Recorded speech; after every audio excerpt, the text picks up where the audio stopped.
Well. It's me again. This is Dr. Kit, and I'm just going to welcome you to the Shake Up with Dr. Kit. I don't have a particular intro that I'm going to be nauseate you with every week because we're shaking it up means it can't be the same thing every week. But anyhow, suffice it to say, welcome to the Shake Up with Dr. Kit. And we're having a wonderful time. We've been having a really good time. With the audience, we thank you for tuning in as often as you are able.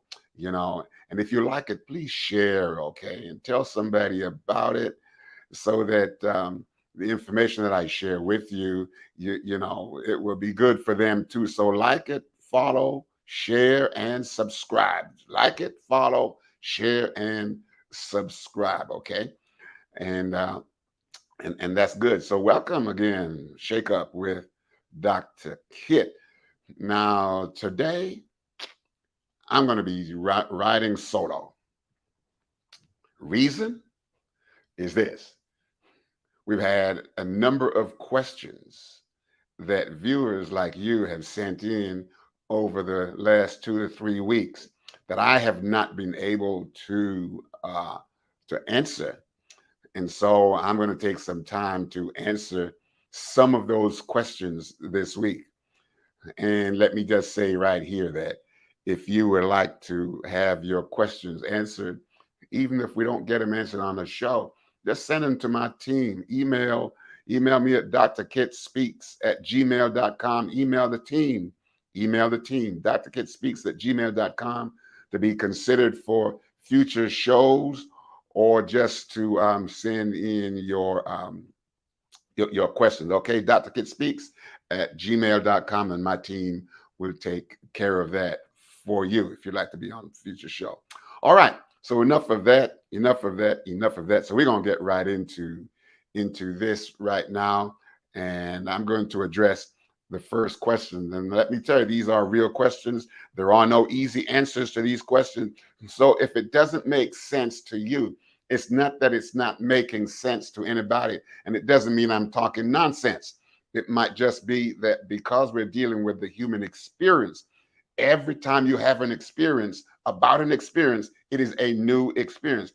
And so therefore, the quality of how it ricochets through your mind and through your experience will be different. So, let's go off, and then we're going to take up our first question, and we're going to see where we go with this. All right, this is from Danielle and Cincy. Okay, Ohio, all the way up there, just looking at us way down here in the South. Okay, said, listen, my fiance has admitted to cheating on me, and we are currently in counseling.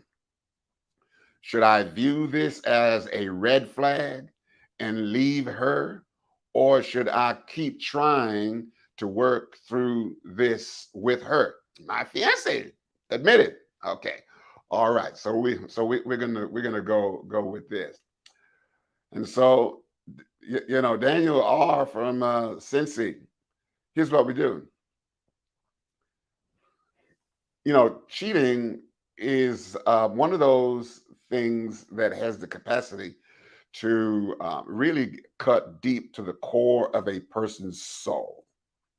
It can really do that because it's not something that you expect that the person would do. Now, I must back up and say, listen, the amount of pain that you feel in this, would be equivalent to the quality of your relationship. Because, and you may hear me say this a few times, that relationships are qualitative. It is not quantitative. It's not necessarily how long you've known this person, how much money or you've invested in this person. All of those things are some evidence of the quality of the relationship and the value of the relationship to you. And so here we are then. One of the things it doesn't say, they didn't say necessarily how, how they got to where they got to, because things just don't happen like that. Some of these things we just don't know where unresolved issues may have been lurking in the back of her experience. We don't know what the currency is in terms of how current things are in their relationship. We don't know, you know, all of that. But he wants to know, listen, do I stay with her? Well, I will say this, you know, and again, this is not a thus saith. I'm just saying from what I'm thinking, not having all of the details about how it got there and, you know, how much talking you're doing. I do know that you're in counseling. And I'm hoping that you're working this thing through with your counselor, not only with your counselor, you got to work it through with yourself first. You got to deal with, you know, you got to deal with the feelings of maybe what maybe some betrayal, hurt, pain, you know, whatever it is. You got to deal with that first in you, not first with her, because if you do that, then you will be neglecting the fact that you're going through this pain, and whatever pain you're going through, if you don't work it through with yourself, by yourself, okay, you can then project it onto her, which means that you will now be adding another layer of difficulty in the relationship in terms of how you go about trying to resolve this. If the relationship is important to you, and it seems like when you ask, do I call it off, or do I keep, you know, keep pushing on? You know, if the relationship is important to you, excuse me, then I'm pretty sure it's going to be one of those things where you're going to have to deal with that part of you, what the quality of the hurt that you feel because of that. If you caught it off, one of the questions you got to ask yourself, you know, um, how long have you been together? How long have you been together? And how much have you invested in this? What is the quality of this like? How much satisfaction you getting out of this? Because if you call this relationship off, the part of you that she brought satisfaction to will no longer be available to you, and that part of you will then go, you know, into pain and despair and whatever else it might go into. So we're talking about a cost to all of this, to cost to all of this. But if you're in counseling, the first person you need to talk to is yourself. The second person you need to talk to is with, you know, with your fiance, and make sure that you can understand, because every behavior has a cause, a reason, a meaning, and a function. Every behavior's got those four components: what's causing this thing, the reason for this, the meaning for this, and the function of this. So talking this thing through with her to get her sense of you know, why she behaved the way she behaved, and what did she get out of it, and was she thinking about you at the time, or was she just thinking about me? How many times has this gone, you know, is this a repeat thing? I don't know.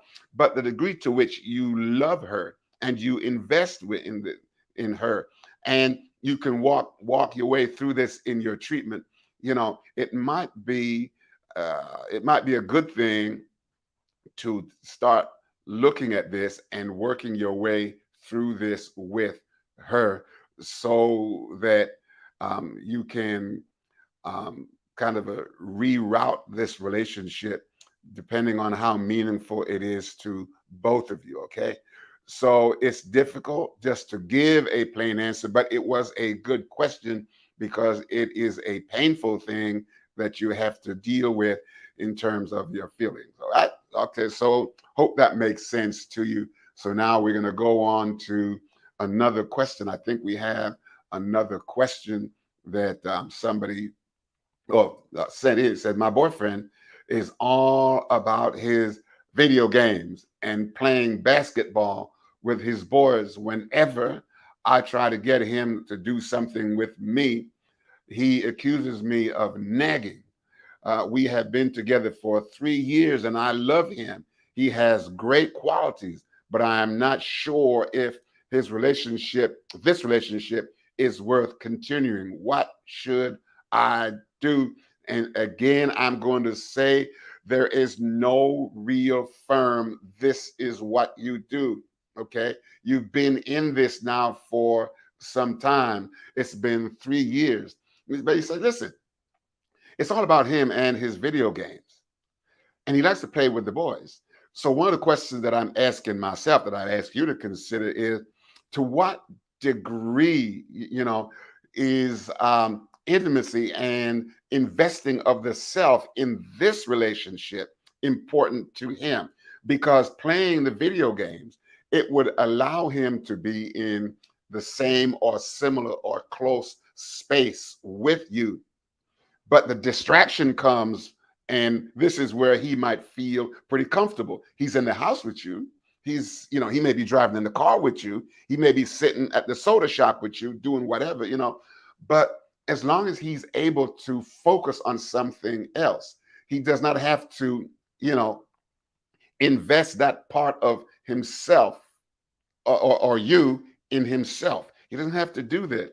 So it might not be just you, because if he's playing video games all the time, then we got to go back to, what's the function of playing the video game? Is it a distraction, or is it a way of him not having to deal with the part of himself that is invested in you? It may be that he might have a fear of going deeper into this relationship for the fear of failure. It might be that he likes things about you but is unwilling to invest deeper because of unresolved pain from the past. Okay, he may be conflicted about this relationship for a number of other reasons, none of which that I have right now. But the question, he accuses you of nagging. Well, yeah, of course he's going to accuse you of nagging, or he might, I should say, accuse you of nagging, because as long as he's accusing you of nagging and you don't want to be called a nagger, if there's such a thing, or one who nags, then what do? You're going to back away. That gives him the freedom to invest more in his video games. And as he invests more in the video games and you talk more to him and he accuses you of nagging, then you start playing this game. He plays his game, you say things to him about it, then he responds to you. You feel bad, you don't want to lose him, and he don't want to lose you. But there is an issue to the degree to which he is willing to invest himself in the relationship with you. So he has distraction. Now, playing basketball with his boys, I'm not saying he shouldn't do it. I think it's a great thing to do. But then he also has the quality of this relationship with you that he needs to grow into maturity, because when he's with his boys, he's doing that. Or maybe he can invite you. You may not be able to score no points, but you might want to ask him, can I come and play basketball with you and the boys? Now, if that would cause him to have to get closer to you, or if he might think it's going to take time away from him and the boys. If the boys want to play time with their dad, this is their time, then that could be a little bit complicated. So talking with him, expressing yourself, let him know how important he is to you, and spending the quality of time. Another thing that you could do is to carve out some time whereby, you and him spend your own quality time doing whatever it is you do. And now I don't know how old the boys are, but if he's playing basketball in the big rim, then they must be a pretty good size, pretty good age. But just talk to him and let him know that you would like to spend some more time with him. Salvage the relationship. Let him know before it gets to the point where it's a done deal. Because then everything that you've invested in this thing, you basically lose all of that. And it's not losing things, it's losing the part of yourself that you invest in the relationship that you're never going to get back. So you need to ask, am I willing to lose that part of me? Or or if I don't, will it cost me more? All right. So those are just some of the things that I'm thinking about, and just to kind of give you something to work with. Okay, I'm hoping that that would be, that is that you can work with that. All right, just know that there are no canned answers or therapy box answers. Okay, all right then. Thanks much. Thanks much. Thank you so much. All right. I think we will have another question here. Um, yes, and this is from Charles, Tacoma, Washington. Okay. Charles, Tacoma, Washington. Before getting married, my wife and I agreed to have children. But now, 5 years into the marriage, okay, she no longer has a desire for children. I am at a loss of what to do. Any advice would be much appreciated. Listen, before getting married, my wife agreed to have children. And I'm going to say this here, one of the things about humanity and the human experience is this, that we're always growing, always changing, always pursuing different needs as we go along the biopsychosocial spiritual growth and developmental continuum. Okay, what we wanted several years ago may be different down line. Okay, there are some things that can be consistent in our growth and development, but as we go through this developmental continuum, some things begin to lose its impetus in your life and its importance. Okay, so she said, listen, I want to, before we got married, my wife and I, we agreed to have children. Well, was marriage supposed to be the gateway to having children? I don't know. So why? So here's the question. You know, what is it about her that made her wanting to get married at the time when she wanted to get married, but maybe wanting to get married, she could not find a really good answer to that. And she said, hey, listen, what we do is we have kids. Do I really want to have kids? Maybe not, but it sounds like a good reason to get married. Now, did she tell you that so you would buy into creating the relationship or continuing the relationship? I don't know. You know, so there are a number of reasons why. And says 5 years into the marriage, she no longer has the desire to that. Well, it's been 5 years. Now, that doesn't account now for all the disappointments that you might have had or that you have about your views, your wishes, your desire to be a father, to be a parent. Maybe you got married because you'd like to have children, in marriage. Maybe she decided, well, listen, if I tell him I don't want children, he won't marry me. Maybe she wants you, but not along with children in tow. I don't know what to do. I'm at a loss to do. So any advice? Again, the best thing to do is to talk it out with yourself. Get in touch with your pain, your disappointments, okay, before you start acting it out on people, places, and things. Get in touch with, you accept the fact that, listen, one of the cardinal reasons of our marriage was for us to have children. We're not going to have those children again. Well, we may not, because she's saying no. What if I tell her that I would still like to have children? Will she hit the road? Will she leave? What if I don't have she don't want to have children? Am I going to have to then pack up and go and have, get a divorce and have another alliance whereby my needs can be fulfilled? Because my needs will be fulfilled by having children. Hers will be fulfilled by not having children. So now we are, so now this whole thing is counter to each other. Okay, so what do? Talk this thing through. I can't say this enough. Talk, talk, talk. Now you may get nauseated at talking because it may not resolve anything. Okay, so if you can't resolve it by yourselves, okay, go and find a competent counselor to walk you through this, because there are so many other things, Maybe their parents wanted grandchildren, and maybe her parents don't want grandchildren anymore. Maybe her parents are not here, and she's coming out from under the stress of having grandchildren. Maybe the thought of having to do the maternal thing, as she has been watching some of her friends go through this maternal thing, because babies will change. They are the new sheriff in town. They are the master person at 2 o'clock in the morning. And say, oh man, I don't have to wake up to this every day, possibly. I want to do this. Babies are not toys. Let me say that. Babies are not toys. They are living, breathing human beings that require the best you got to invest in them. When you invest in them, you are investing in yourself. Okay? So talk it out, talk it through with her, and just be open and honest, be vulnerable, and talk about whatever it is, how you're being impacted by this, by the change of heart. Okay, I think we'll take one more. I think we can go ahead and take another.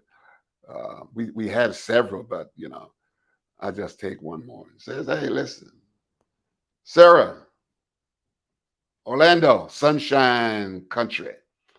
Probably down there in Disney right about now. The weather is getting nicer and better down there. Anyway, this is what she said. Listen, her concern is, how do I maintain my identity in my marriage and make adjustments to please my husband? Oh, man.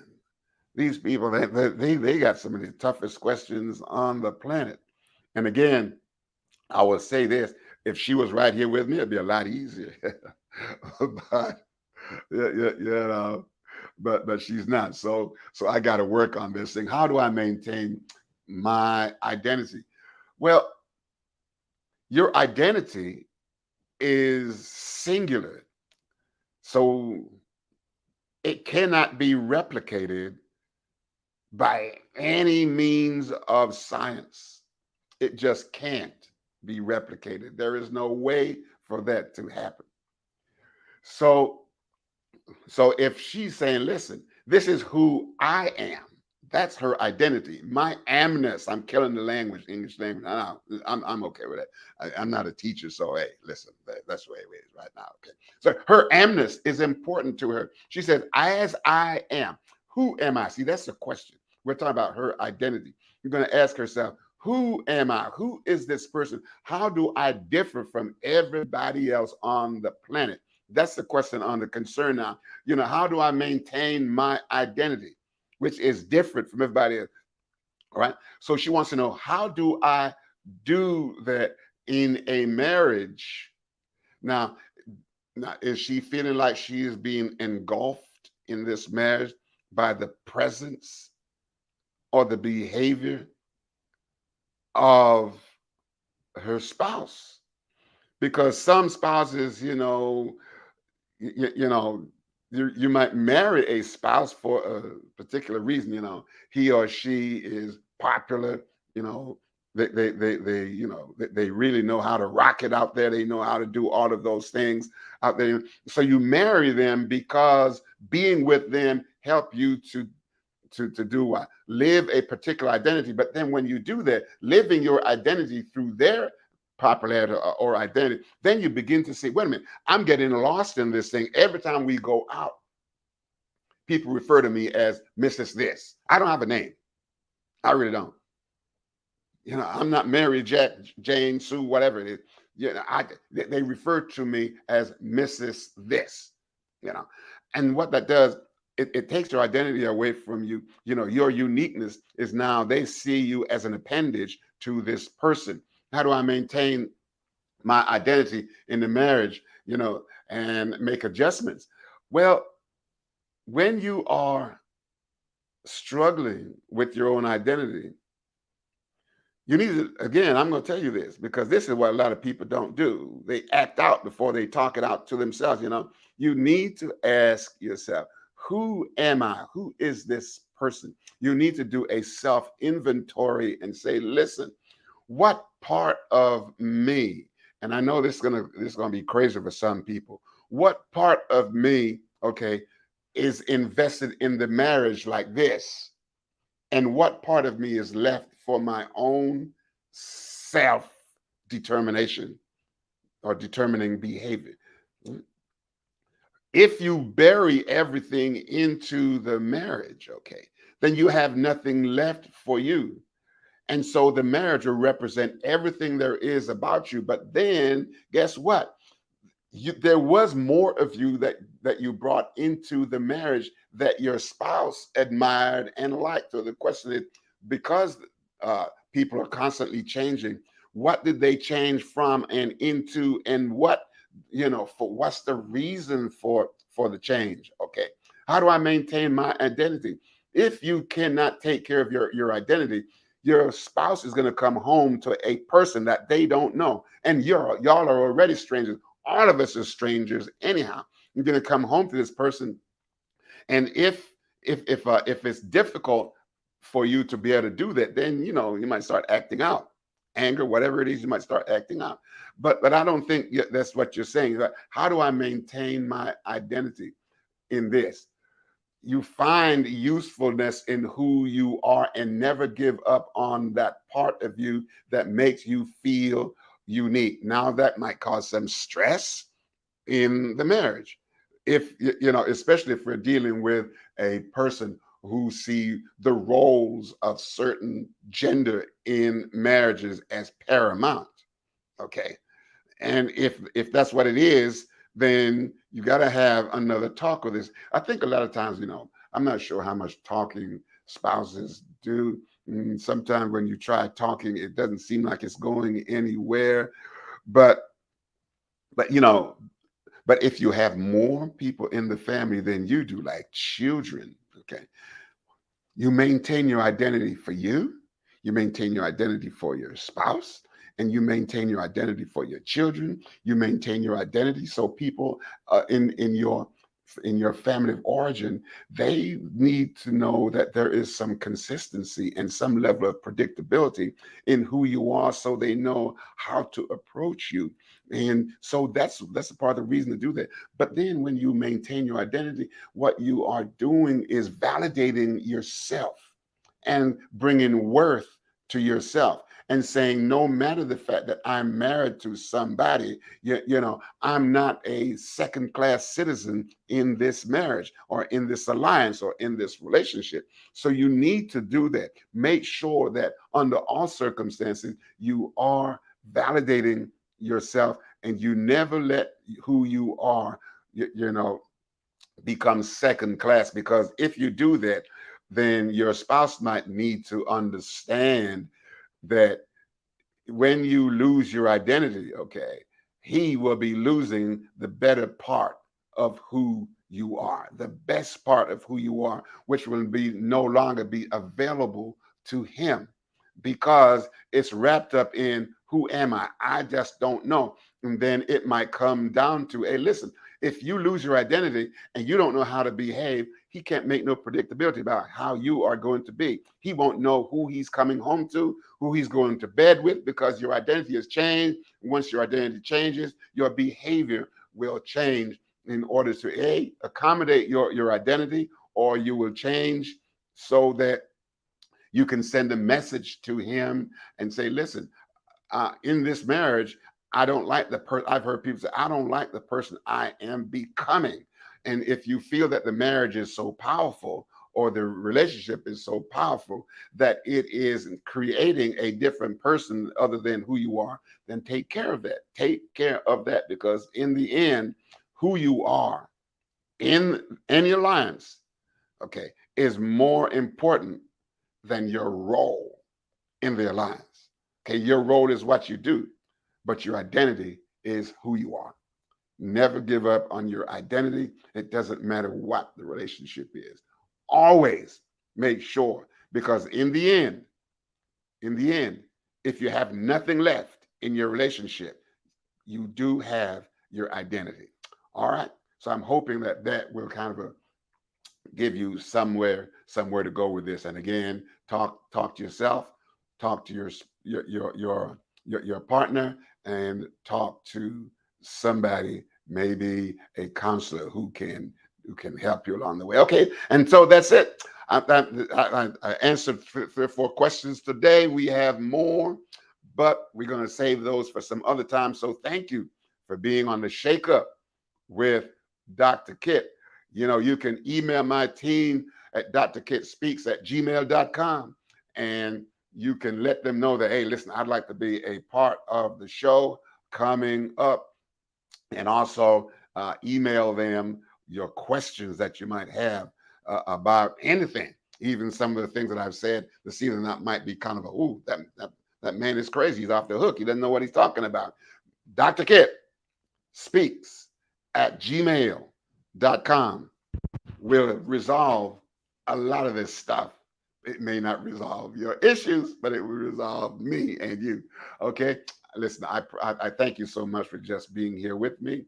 So don't forget to like, follow me, share it, and subscribe so that I can continue to intervene in the lives of people and invest. Because the more I can do that, the more I'm investing in the lives of people. Those young kids, they're going to grow up to be the doctors and lawyers and preachers and teachers and the movers and shakers of society. So you and I need to get together and make sure that we invest in them now in the banking model, so that when we go back, we have interest coming back to us. All right. Interest coming back to us. Well, especially when you get old, you need somebody who's interested in your well-being. So pour into them now, not just me and my platform. Pour into them now so that they can pour into others and join this long human relay race that we're all in. Okay. Thank you so much. Shake Up with Dr. Kit. We'll be back online next week, 6 p.m. Central Time. Okay. See you then. Have yourself a good evening.